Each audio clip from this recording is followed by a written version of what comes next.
This is the lecture for behaviorism in education or in the classroom, and I'll go ahead and start by covering the objectives with the class as a whole. Fantastic. So let's look at the content for our class today, looking at behaviorism in education. We have 3 objectives that we're going to get to, and hopefully we'll have a minute to touch on this 4th one, but I'm not sure that we will have enough time. So we want to understand the difference between operant and classical conditioning, our 2 forms of learning, according to behaviorists. We want to be able to identify the differences between negative and positive reinforcement, because reinforcement is a tool that you can use in the classroom, okay, not only for learning, but also for behavior management. And then the third is to apply the principles of behaviorism to the classroom. So we'll be doing application throughout. Okay? We'll see if we get a chance to cover some brief overview of social learning theory as well. So I want to start us off, before we get to the YouTube clip, with the definition of what behaviorism is as a field of study. So behaviorism is a lot different than what we've been looking at all semester. All semester we've been focusing in on cognitive processes, right? Thinking about thinking, complex mental activities, everything that's going on up here. Behaviorism is very different in that they don't care about thinking, essentially. It doesn't matter. Thinking is not very important to a behaviorist. All demonstration of thought or anything that's going inside can be viewed through the behaviors that people exhibit. And so the focus is more on the outside. It's on the behaviors. And behaviors can be a way that we look at learning or we look at thoughts. Okay. So the definition I have here, behaviorism is a learning theory that only focuses on objectively observable behaviors and discounts any independent activities of the mind. So, observable behaviors. I have to be able to see my student doing something for me to consider it as a demonstration of learning or what has been learned, or something that I would even care about if I'm a strict behaviorist. Okay. Behavior theorists define learning as nothing more than the acquisition of new behavior based on environmental conditions. So we're falling very strongly on the environmental side. We want to change or alter the environment to have our students learn something. So do you see how this is much different than what we've been doing so far? Than, let's say, information processing theory, the memory system, than Piaget's theory. So this is why behaviorism is used more often in the classroom as a behavior modification technique. So a way of controlling your students' behavior so that they can then learn. Your students aren't going to learn anything if there are other students who are being disruptive, or they themselves are the people that are acting out. So we want to learn techniques that can help us control the classroom. Okay. We'll talk a little bit also about some of the other ways that behaviorism can be applied to learning in general as well. So let's get started with our YouTube clip. So let's start by separating out what the 2 different types of learning are according to a behaviorist, and we'll use the YouTube clip to help us, and we're also going to do some live experiments with classical and operant conditioning as well in here, so that we can really kind of get our hands on with it. So, classical conditioning, involuntary behaviors. Involuntary behaviors. This is a big piece that's going to help you differentiate between the 2. So it's a behavior that someone emits as an automatic reaction to a stimuli. Automatic is another way that you can think of the involuntary piece. So a new involuntary response is acquired as a result of 2 stimuli being paired together at the same time. So you associate 2 stimuli, and this will automatically create a behavior. All right, we're going to start with classical conditioning. Before we get to that, the definition of operant, which is what you really did see in the YouTube clip. form of learning in which a response changes in frequency as a result of being followed by a reinforcement or a punishment. So something changes in the environment, something's added or taken away, and that's going to either increase or decrease the behaviors. So what was happening in the Big Bang example that you just saw? Yeah, Thomas.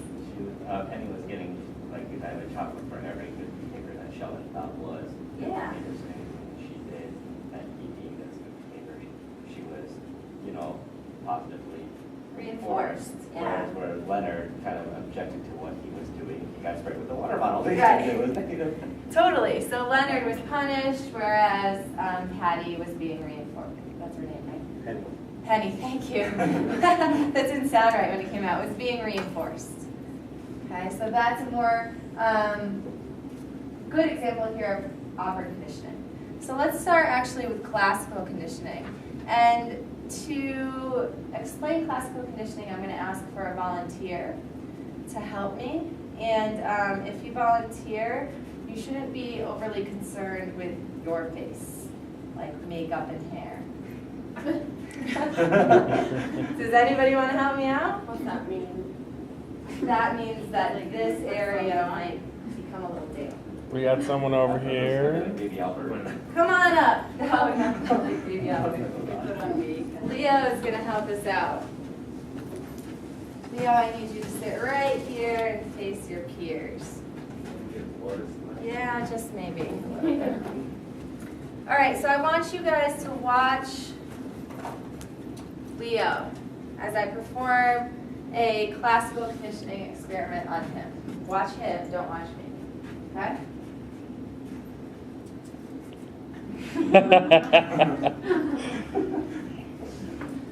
Okay.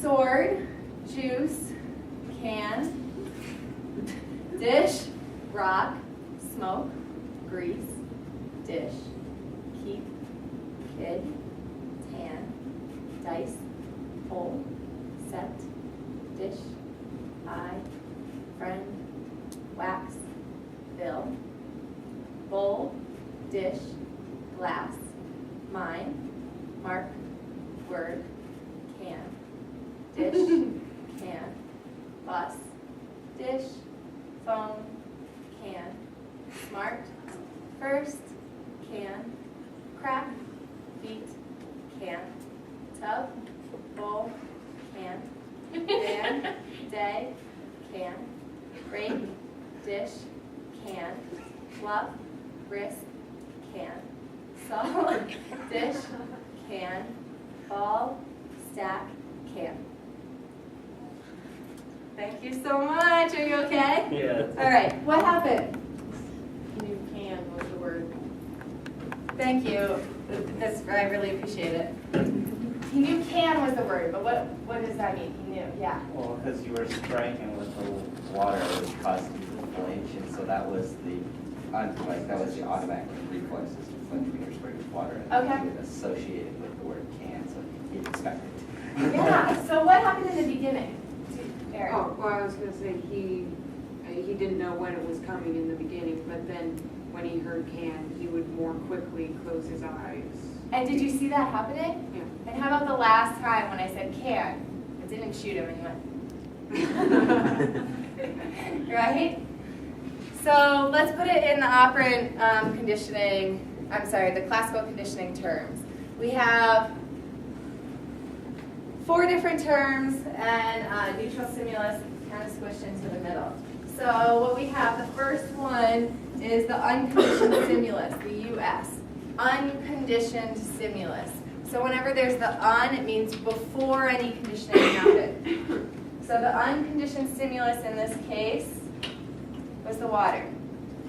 Okay, it's a stimuli that exists in the environment, and it's pre-existing. There's no conditioning yet. If I just, put this down here, you're all not like afraid of it. Maybe you will be at the end of this class.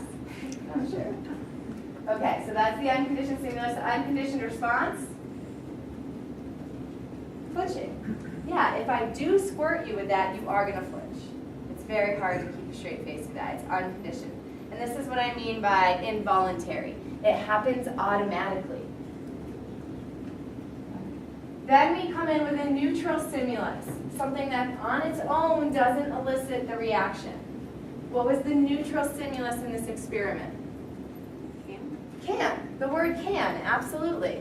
So if I just say can to you, nothing happens. Now if I go over to him and say can with my water bottle, something happens, right? So this is where the conditioning occurs, right? Up there in the neutral stimulus.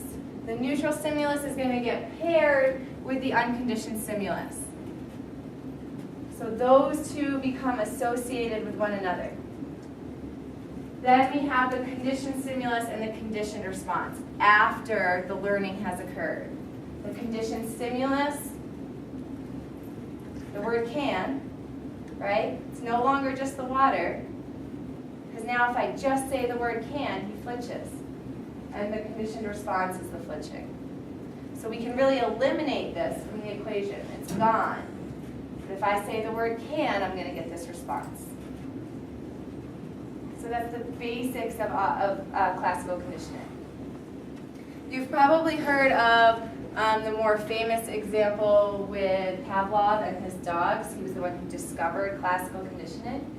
So Pavlov ran an experiment. He was actually studying dog salivation and gestation, so how they digest their food, and noticed that when he paired the sound of a bell with the food, pretty soon the bell alone caused the dogs to drool, to salivate. Same process as what we just demonstrated here. So that's classical conditioning. Now, what did Sheldon do with the water bottle that was different than what I just did?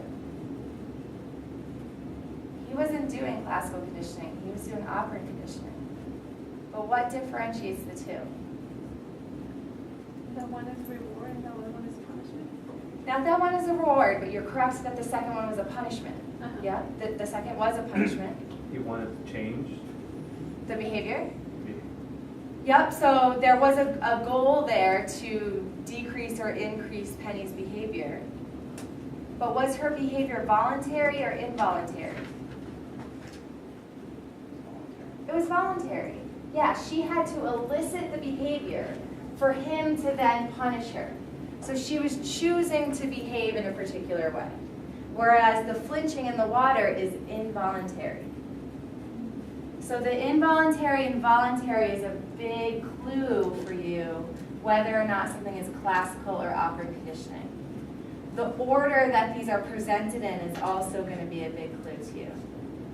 So I can use my water bottle to classically condition one of my students if I want. Or I could use it in operant conditioning as a punishment, just like you're a cat and I spray you when you do something bad. But the cat had already demonstrated that negative behavior. Okay? So what does this mean for school? Here's a great example of classical conditioning in the school system, and it's one that you see all the time. Okay, so bad grades and fear. The unconditioned stimulus is a punishment, and this punishment can sometimes be severe, especially from parents, unfortunately. So I'm not advocating for that, I'm just saying this happens, right? So the child's going to get punished when they get home because, and this is going to cause fear. So yeah, if I punish my child, they're afraid. That's naturally occurring in the environment, unconditioned. Now the neutral stimulus is the grade. At first, the grades don't really mean anything to the child, okay? Especially early on. But pretty soon, they can start to associate their grades, especially when they're poor, with the severe punishment. And then you're going to see some of your students who are showing fear when it's about time to get their grades. And not just fear as we would typically think about it, but they might behave demonstrating that they're anxious or nervous or stop paying attention or start to beat up their friends. So other things that are going to happen in the classroom or in the school that's a representation of that fear. Make sense? Okay, we'll do a couple more examples here in just a minute of classical conditioning. I want to talk more now about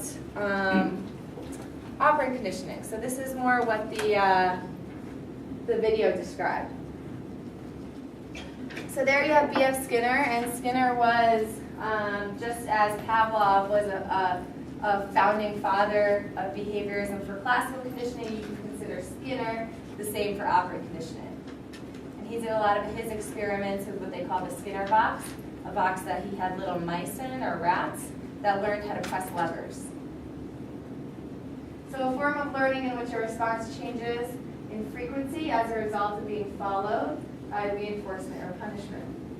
So here we have a BSR contingency, is what we call it, behavior.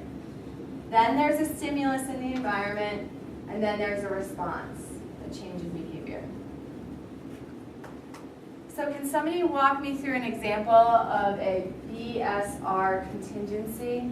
And it doesn't have to be related to school, but tell me what a behavior, a stimulus, and then a response to that. That might, help us understand this better. Yeah, Thomas. I guess training your dog. Sure, Must yeah. be one, if you're using beef jerky Uh-huh. or a piece of bacon or a hot dog or something So like what's the that. behavior? Behavior would be maybe to sit. Sit, yeah. So that would be the behavior. And the stimulus could be the hot dog. Yep, the stimulus is the treat. Once they sit, you give them the hot dog. That would be the response. It would be every time they sit, treat. Yeah, you do that, and then the response from the dog Mm-hmm. is to what? Increase the what behavior? Frequency. Frequency of the sitting. Yeah, absolutely. That was really great. I just really want you to know that was awesome. Yay! Dinosaur. Does anybody else have a BSR response? What's another example? How about with people instead of animals? Cynthia. When you train the little boy to go to the bathroom, Uh-huh. training. So potty training. Yeah, you just give him candy every time they tell you. Sure. So behavior is going to be we want you to use the potty. Uh-huh. The stimulus is going to be a candy Okay. reward. And what's going to happen? What's the response? He's gonna improve every time. Yeah, hopefully. Yeah. Awesome. Do you like Woody? Sure. There you go. That's a great job. Okay, one more. Behavior, stimulus, response. How about this time, instead of a reinforcement, what might be used as a punishment? Yeah, Leo. The reading game one was when people were speeding, Uh-huh. and then you get a ticket, Yeah. and then you learn from them just not to speed that much or certain. In that area. That much, or in that area. In that area. Or more There you go. Good. So operant conditioning. What was I doing right there? Rewarding, operant conditioning. Yeah, definitely. Now what if instead when you answered I said, no, that is wrong, Thomas? Then you wouldn't answer. Then we're decreasing the behavior, and then we're talking about punishment. Yeah, Erin.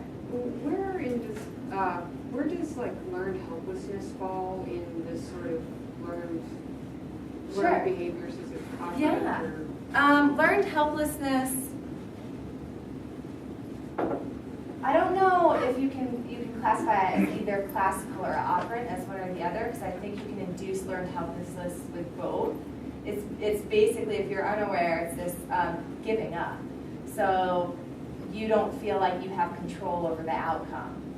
The response is to give up. Yeah, and I think it can be induced in both ways. All right, so here's an example in class, aside from the stickers, which is another great one, or verbally reprimanding a student, which could be an example of punishment. Helping behavior among peers. This was something that we worked on a lot when I was teaching preschool, was pro-social behaviors between the little ones. So the behavior is helping another student. The stimulus could be as simple as teacher praise. It doesn't always have to be an item. It can be me saying, you know, Katie, that was really great. I saw how you helped your friend out. Really liked that. And that can be enough, okay? And then the response is going to be that the helping behavior changes and hopefully will increase based on that. Right? So, recognizing classical and operant conditioning. Let's try these examples together. So I want you to tell me if this is classical or if this is operant. Here are the questions that we're going to cover as a class. What I want you to do is decide if this is operant or classical conditioning. Try this first and then listen to the class discussion.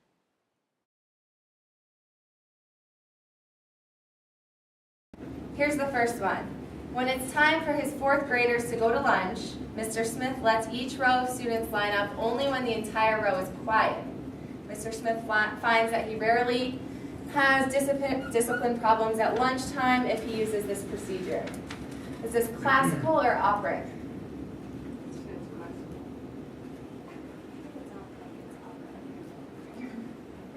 Yeah, operant conditioning. So why might it be operant conditioning? What's first the behavior, the stimulus, and then the response? Yep, behavior is standing up and being quiet. Students have to voluntarily.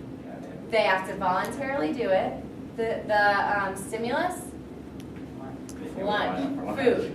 Food is a huge reinforcer. It's a primary reinforcer is what we call that. And then the response is hopefully they do that more and he doesn't have any problems with it. Okay?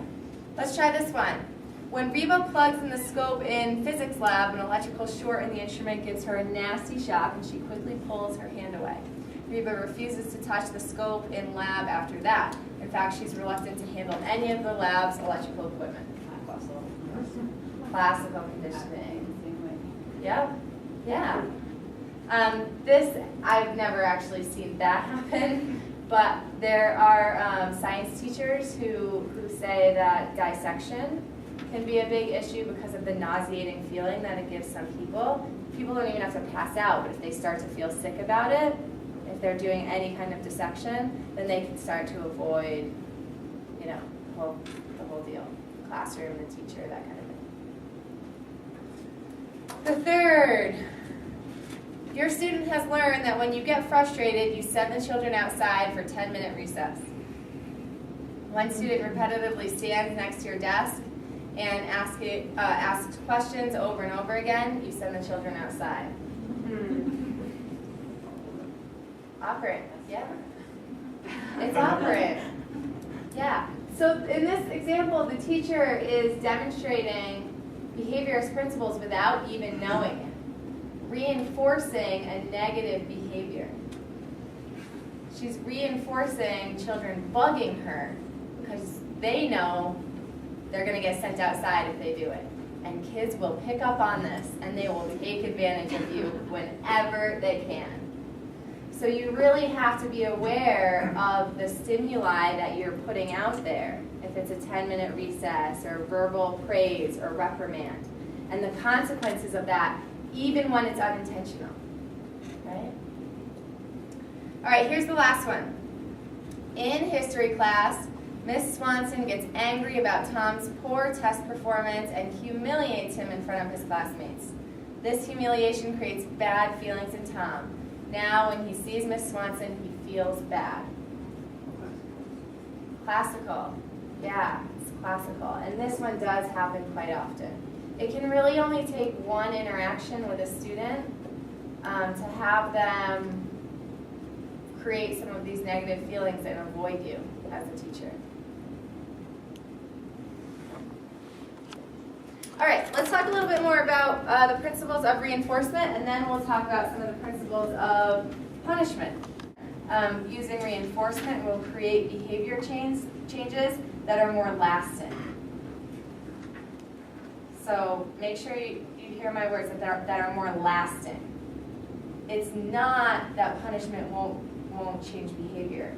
And punishment will change behavior and we'll do it quickly. But the reinforcement is a more lasting change. Okay? So the things that we want to do, the principles of reinforcement. A reinforcer is any event that strengthens the behavior that it follows. That's how we differentiate it from punishment. It always increases behavior. So reinforcement always increases the behavior. Then there are two types. And this is what we started talking about in the YouTube clip. There's positive and there's negative. And I want you to take away the value associated with positive and negative. We think positive good, negative bad, but that's not necessarily the case here. So kind of wash yourself from that and instead think of it in mathematical terms. If you have a plus sign and it's positive, you are adding. If you have a negative, it's a negative sign and you're taking away. And that's the whole thing that you're using here to differentiate between positive and negative, using the math signs. So positive reinforcement. I add something to the environment to increase behavior. Negative reinforcement, I take something away to increase behavior.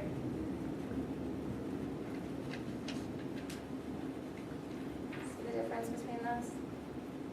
Okay, this is probably one of the spots that students get the most hung up on.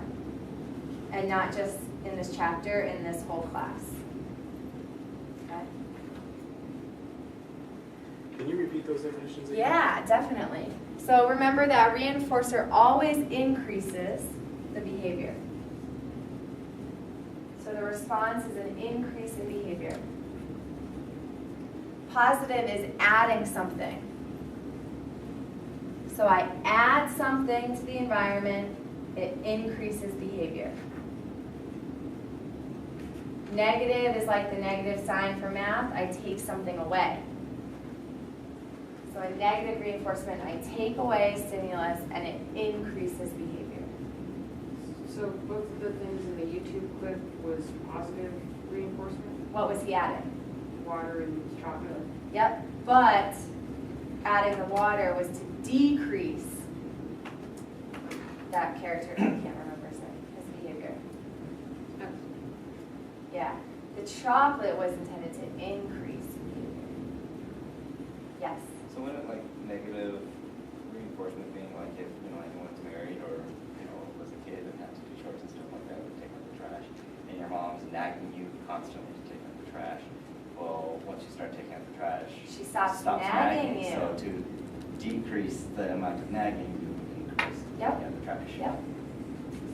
Now, before this always happens, get flustered in examples and what ifs, know that some of this is just the way that you say the example.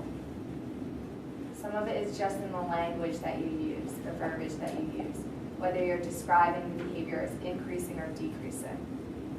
And I promise you, in assessments, I will always make it very clear as to what's happening to the behavior to help you with that. Yeah? I just want to clarify in the clip, both of those, the water and the chocolate, they were both positive stimulus. They were both adding something. Yep, absolutely. Yeah, except one was increasing the behavior and the other was trying to decrease the behavior. Yep. Yeah. All right, here's a couple other examples that might help. Positive reinforcement here. Child brushes teeth before they go to sleep. Parent adds praise. So I'm adding something to the environment. It's not physical, but it's my praise. And we're going to see the likelihood of toothbrushing increase. Now, does every kid care what their parent says? Absolutely not. I wish, right? But they don't. They don't care. So not every reinforcer is going to work for every child. Okay. And then here is a negative reinforcement. You take an aspirin when you have a headache. The headache disappears. The pain itself is gone. Something is being taken away. So I will increase the likelihood or the chances of, do you want me to pose for this? Okay. Increase the likelihood of taking an aspirin. Makes sense? All right. It's interesting to me when we covered the examples together as a group that nobody brought up money as an example. Did anybody get paid for good grades? No. That's why I love Metro students. Oh my gosh, I asked that to my University of Campus students and they're all like, $20 for every A. wanted to be like, I hate you. Yeah, I never got that. I just Right. not get grounded. I got Just, grounded for getting yeah. a B. So you avoided punishment. Yeah, I avoided it. Yeah, right? My parents would, for my older brother, they would not pay his tuition for anything lower than a C. Yeah, So it's kind of, sure, yeah. Definitely a behaviorist principle. It's just the opposite of what some other people do. What do you think about paying kids for grades? No? Why no? Christine, you're like, I don't know. I just don't think they'd learn as much as they Okay. possibly could if they weren't getting that kind of, I mean, I'd love to have money and yeah, yeah, sure. complain, but I just don't think they put, I guess, as much value into what they're learning. Okay, so you're thinking about value, into the learning, into motivation. Yeah, they might just, Yeah. they might be really smart, but you could, if you really try hard, I mean, you could, hand in all your assignments in time and do whatever the teacher wants you to do. But maybe you're not actually picking up on what you're learning. Sure, maybe not. Maybe so though. Yeah. Yeah, Maybe. It maybe just so. depends. Yeah. I think essentially that's kind of like what states are now doing, you saw with the cheating scandal. Uh-huh. That's what, people are being paid to have higher scores on their tests. Oh, right, for teacher For- pay and all of for that. teacher pay, And for funding. yeah, right. Yeah, there are I some think- big policy issues. Right, and I think it's just, kind of what she said, Sure. is it may increase the behavior, it may increase the better grades, but that doesn't necessarily mean that they are necessarily learning or retaining what they get. Okay. But it doesn't mean that they're not. Yeah. One more time. Well, I think,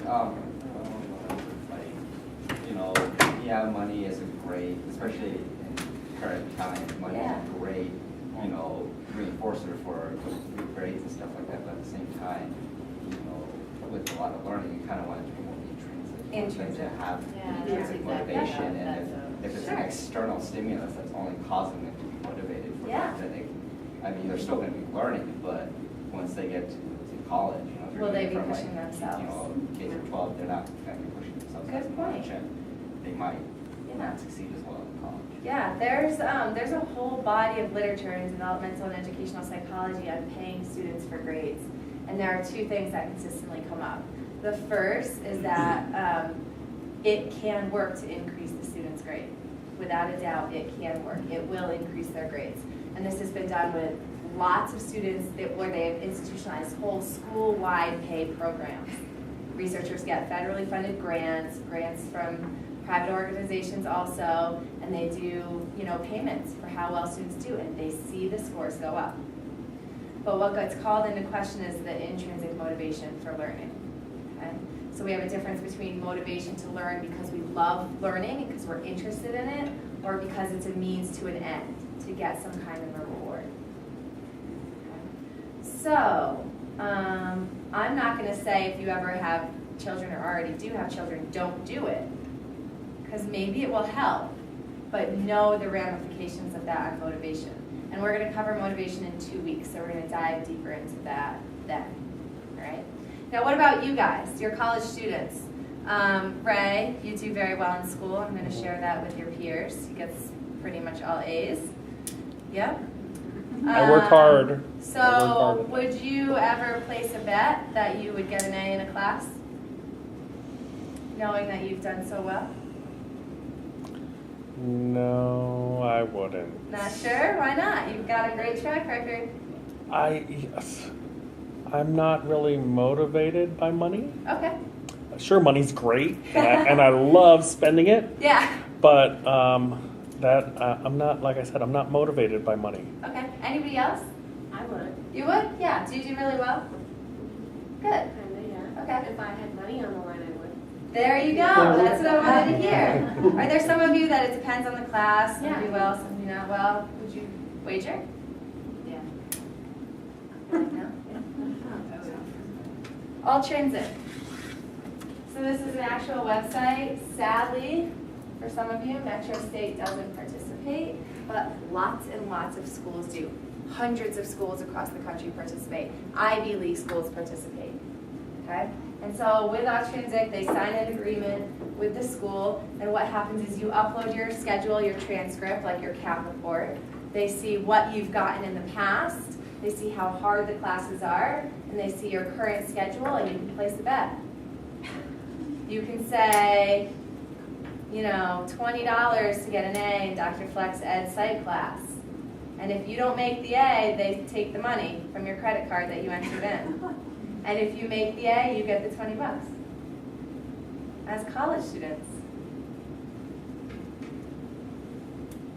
You can visit the website on your own. If you use the lecture notes, it's linked to one of this, or you can just Google Altrinsic to check it out. What are the principles of operant conditioning here in paying students for grades? What's the behavior? Studying. Yeah. The stimulus? That's money. And then the response that's hoped for is going to be an increase in the studying behavior. Okay? Just something to think about.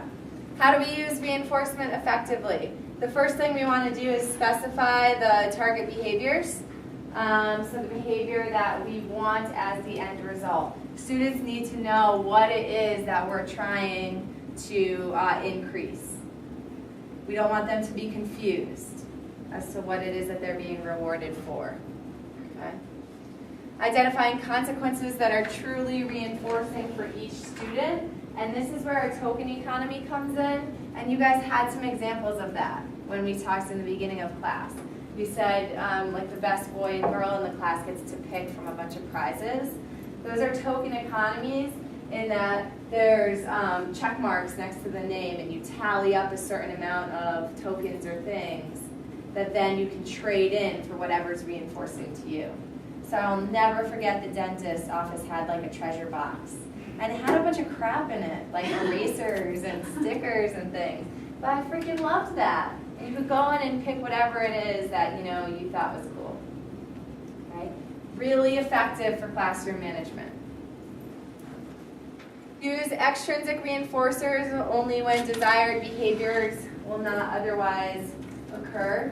And so an extrinsic reinforcer is what we've been talking about, something outside like a sticker that's going to change the behavior.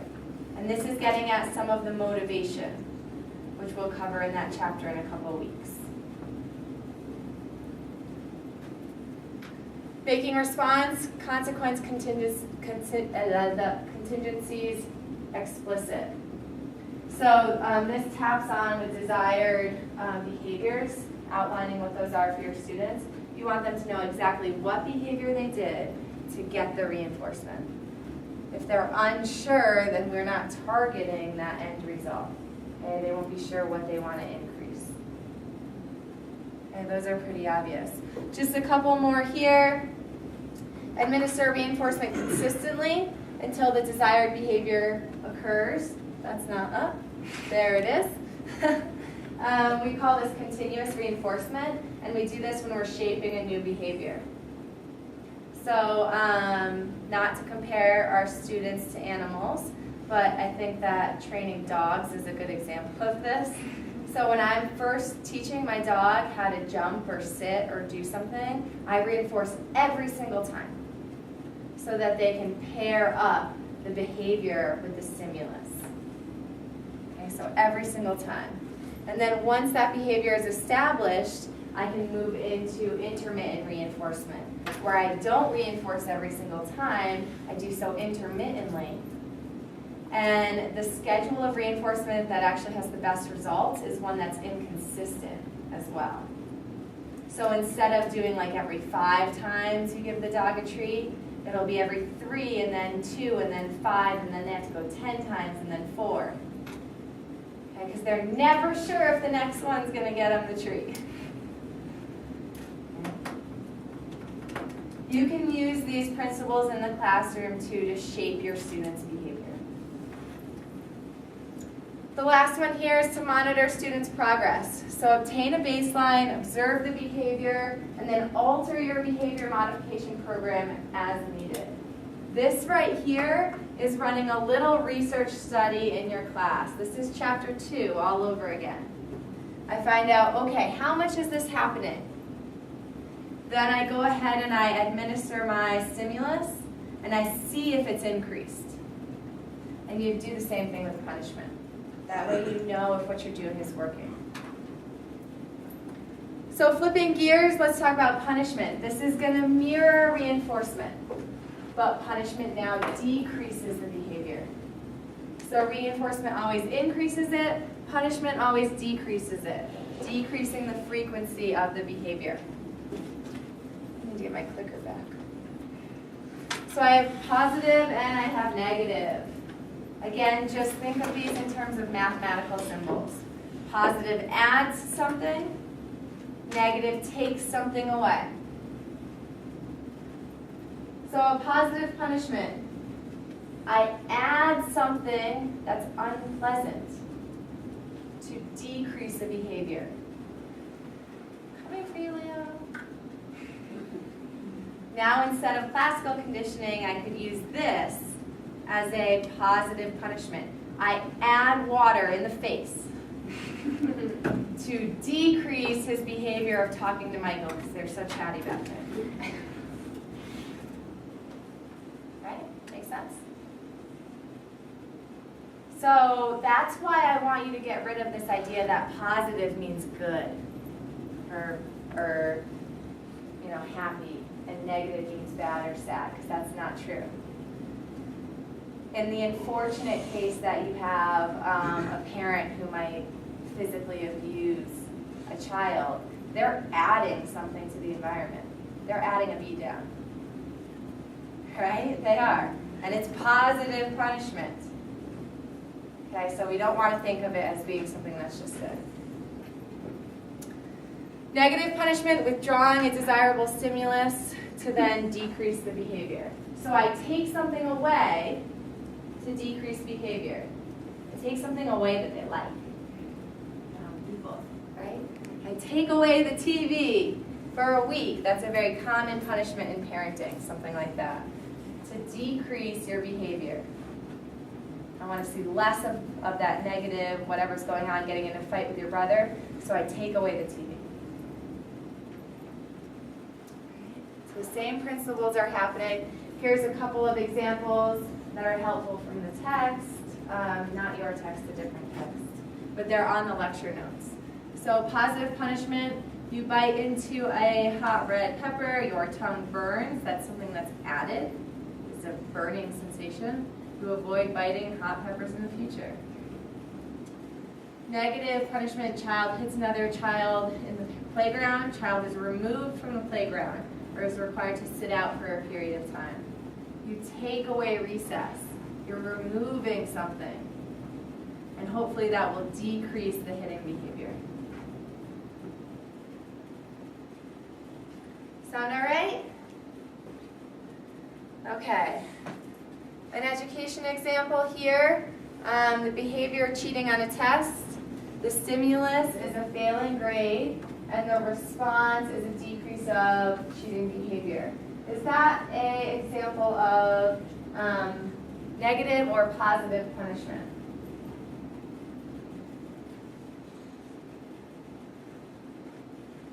Did I add something or did I take something away? Huh? What did I take away? Their grade, basically. But they never had the grades to begin with. So, Positive, but why? because you're adding a grade that's bad. Yeah, it's tricky, right? A lot of it is the words. And that's why we do this example. So I'm adding a failing grade. Okay? So it's tricky. Effective forms of punishment. Punishment is going to be something that you see parents, teachers, and administration use ineffectively.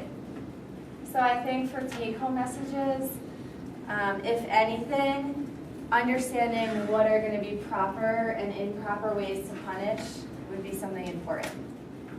A good take-home message for the class. So verbal reprimands, those are appropriate. You want to do them sensitively though, and carefully. So if I need to talk with a student, I'm going to pull that student aside and I'm going to talk to them about what's going on. And it's not going to be harsh, and I'm going to explain the situation. Just calling somebody out in the middle of a classroom which causes embarrassment is not as appropriate. Okay? Now I say not as appropriate because you might still have to do it. And that's because you need that behavior to stop immediately because it's dangerous. So if you have to protect students that are around another one, then you might have to do some of this. But otherwise, pull them aside. Okay? Might not work for everybody though. Response cost is really what you want to go for. And what this is whatever the behavior was, the response that you give for a punishment should make sense towards that behavior. So if the child stole something, they should have to repay that something. Okay, whether that's hours of labor or who knows what it is, you want to have it make sense to the student as to what the punishment is. Logical consequences go hand in hand with the response cost.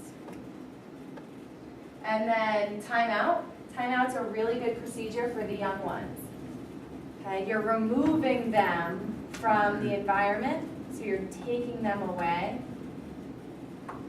And that is challenging for little kids. They want to participate. They want to be playing with their peers or whatever the class is doing. Taking them out is challenging. But timeout has been an effective means of punishment for little guys. In-school suspension for the older kids. Okay? That's taking them out of their social environment, their ability to interact with their peers, which is something that's really important to the older age groups. Now, on top of taking them away from the social atmosphere, you're putting them in a room where they have to do work all day with somebody who's hopefully there to help them. So you can take a kid in school suspension and hopefully not only change their behaviors, but also increase some of the academics. So then what would be ineffective? What are some ideas of ineffective punishments or reinforcements? Sorry, not punishments, that you guys would have? Out of school, Out of school suspension, yeah. Why is that bad? because you're reinforcing their behavior. Yeah, you reinforce the bad behavior because they get out of school, and then they're out of school, and you can't help them with anything. It is the absolute worst thing that we do as far as behaviorism in the school system. There's no reason for it. We kick them out, they've got nothing to do but cause more trouble and not learn. Okay. So schools have identified that this is a problem, out of school suspension, and they are, a lot of schools do have programs that kids go to instead of being in school to help them behave better in the classroom. Okay. What else? What else would be a negative punishment? Negative form of punishment? Any ideas? Yeah, Leah. Maybe embarrassing the student in front of their peers? Yeah, embarrassment is rough, definitely. Especially with our adolescents and our middle school kids. Not that it's any better with the younger ones, but those guys are finely tuned into their social surroundings. Yeah, so I would definitely not use embarrassment. How about physical punishment? I'm not saying abuse, but physical punishment. Appropriate or inappropriate? What is physical punishment without the idea? Spanking. Oh, So if you don't leave a mark, okay. then it's considered spanking, and that's still law abiding. I'd say that. Is it also considered physical punishment, like, go run a lap or something like that? In the literature, that's not considered physical punishment. I think that you could probably have some awesome discussions with PE teachers about that and what they think, and coaches. So I'm not The sure. military uses that as well, right? Right. Yeah. That's a great question. Let's differentiate here. For teachers, is physical punishment appropriate? No. No, thank you. For parents, is physical punishment appropriate? I don't think so. But we're not sure. Maybe yeses or nos. Some say no, some say yes. There's a huge body of literature on this, as you might assume. And I'll share my personal opinion with you, not that you need to adopt that. But if physical punishment is delivered appropriately, it can be an effective means for controlling your child's behavior without detrimental effects. And I say if administered appropriately. The problem is that most of the time it's administered inappropriately and then has very negative effects, and that's what the studies show. So myself, with little ones, let's not do myself. There are parents who use it regularly as a parenting practice and do so in a way that they explain to the child what's going on. The child's not harmed there afterwards and knows that it's coming from a place of love and understanding and controlling of the child's behavior. And then there are parents who don't believe in punishment, in physical punishment, but reach their wits' end in not being able to control the child's behavior, so they administer it. It's last resort. They're stressed out, they don't know what else to do, so they resort to this. And that's where we see negative outcomes, because the child doesn't understand what just happened. They think that mom or dad lost their mind and attacked them. Okay? Does that make sense? So when you look at the two different ways of administering it, that's where you see the difference in the effects, the outcomes of spanking. Just gonna say, because I guess that would be kind of like administering it appropriately for my 2-year-old daughters. When they're misbehaving, we'll tell them to not do that, and we'll explain why. But then we'll say, if you don't continue, if you don't stop, I'm Yeah. gonna, thump you. And we just thump, just Sure. a light thump. And they're on more their scared hand. of it than Yeah. what actually happens. And so, but we tell them exactly why. We're like, I'm thumping you because Sure. I told you not to 3 times, and I explain it to them. I'm granted they're 2 and they're autistic. Yeah. They look at you like you're speaking a foreign language to them, but. Well, part of it is understanding and age appropriateness, right? Yeah, yeah, absolutely. Lots of research done on this, and a lot of it has been done looking at cultural differences in the way that we raise our children. Yeah, so I have to look up the researcher's name, but he did a comparison of African American families to Caucasian families and saw tremendously different outcomes from spanking in those two populations. Whereas the Caucasian families had worse outcomes from the spanking behavior than did the African American families. So, something to think about. Huh? I can see that. Yeah, something to think about. So here we have the ineffective forms for teachers. Always physical punishment, don't go there. Don't do it. Okay? It's not our role. Psychological punishment, that would be embarrassment, something like that. Extra classwork is something we didn't talk about, but definitely an ineffective form of punishment. Why would that be ineffective? Well, it gives you a negative association with learning. Yeah, I'm saying, oh, you have to do more math problems now, because math problems suck. Right. I remember my Right? my little sister, she went to a school where science and technology was kind of, more important, and it was a charter school, and so she had a learning problem and couldn't quite keep up with the tasks. So what they did is they made her come in at 6 in the morning before school started, and then if she didn't get her homework done, then she'd have to stay there. until 6 o'clock. So there were days where she was there for 12 hours. Yeah. That's not Right. healthy. Totally. Yeah. There are definitely better ways of intervening there to bring her up to speed or to help her out. Yeah, you don't want to devalutize the learning process. Okay, so extra homework will do that. Out of school suspension we already talked about.